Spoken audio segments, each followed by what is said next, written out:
Assalamualaikum warahmatullahi wabarakatuh. Apa kabarnya anak-anakku? Alhamdulillah ya, dalam keadaan sehat walafiat. Oke, pembelajaran hari ini kita akan mempelajari tematik pembelajaran 6. Silakan dibuka halaman 122 123-nya ya. Kemarin kan Bu Nuni sudah membahas tentang manusia dapat mempengaruhi keseimbangan ekosistem atau dapat merusak ekosistem ya, dengan cara apa kemarin? Membuang limbah sembarangan, terus memakai pupuk pestisida, terus apalagi menebang pohon sembarangan ya, banyak ya di situ ya. Sekarang bagaimana upaya manusia dalam memelihara keseimbangan ekosistem yang telah rusak kemarin ya. Kemarin kan yang negatifnya, sekarang yang positifnya. Oke, di sini halaman 123. Sebuah ekosistem terdiri dari beraneka ragam komponen. Bila dikelompokkan berdasarkan jenisnya, ekosistem terdiri dari komponen biotik dan abiotik, atau komponen hidup dan komponen benda mati. Kedua komponen ini saling mempengaruhi satu sama lain. Oleh karena itu, dalam sebuah ekosistem yang baik terdapat keseimbangan antara komponen biotik dan komponen abiotik.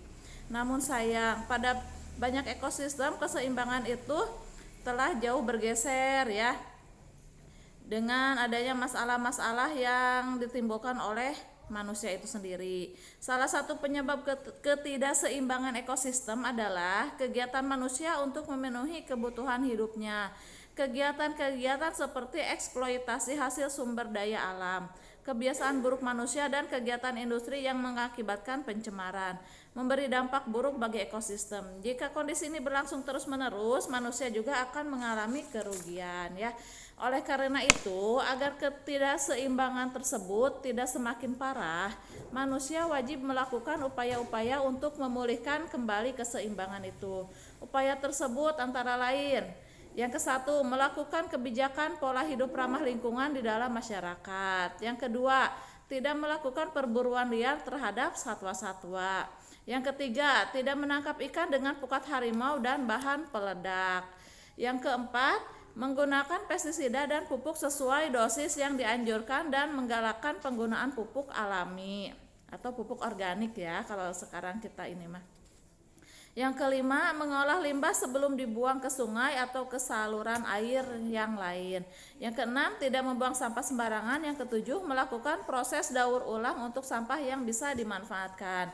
Mungkin itulah contoh-contoh yang dapat kita laksanakan untuk memulihkan keseimbangan ekosistem ya. Salah satunya contohnya itu.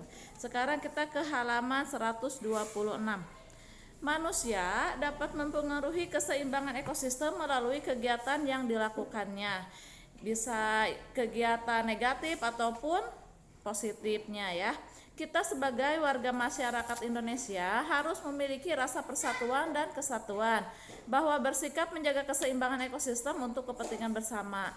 Selain itu, persatuan dan kesatuan diperlukan untuk mempertahankan dan mengisi kemerdekaan Indonesia. Salah satu cara untuk menjaga persatuan dan kesatuan adalah dengan menggunakan bahasa persatuan, yaitu bahasa Indonesia. Bahasa Indonesia adalah bahasa kita ya, bahasa nasional. Selain sebagai bahasa nasional, bahasa Indonesia juga merupakan bahasa persatuan, bahasa yang digunakan oleh seluruh rakyat Indonesia, apapun suku bangsa maupun keyakinannya. Pada peristiwa Sumpah Pemuda, para pemuda dan pemudi Indonesia berikrar untuk menjunjung bahasa persatuan, yaitu bahasa Indonesia.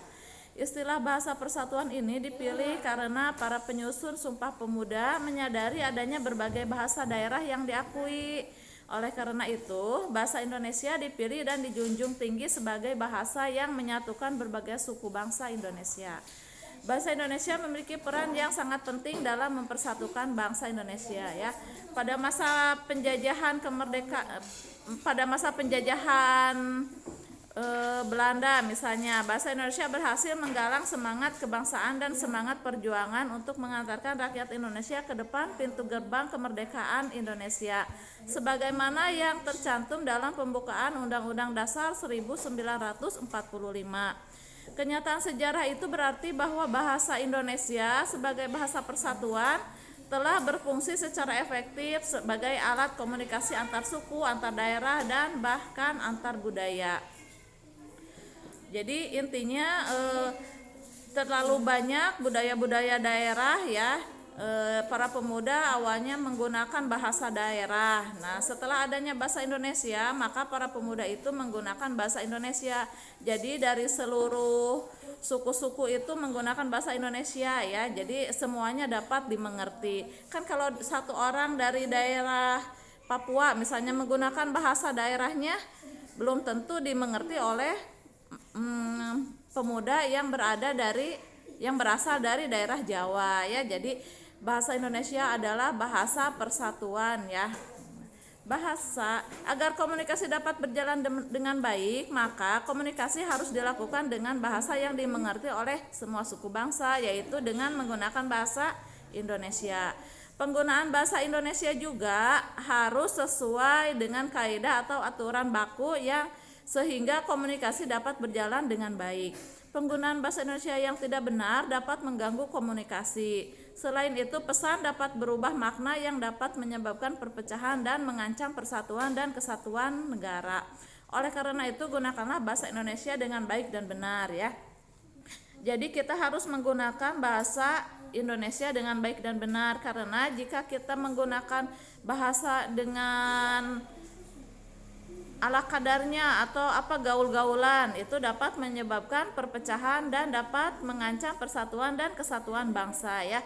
Jadi Bu Nuni mohon di sini untuk yang selalu menggunakan bahasa Indonesia, pakailah bahasa Indonesia yang baik dan benar.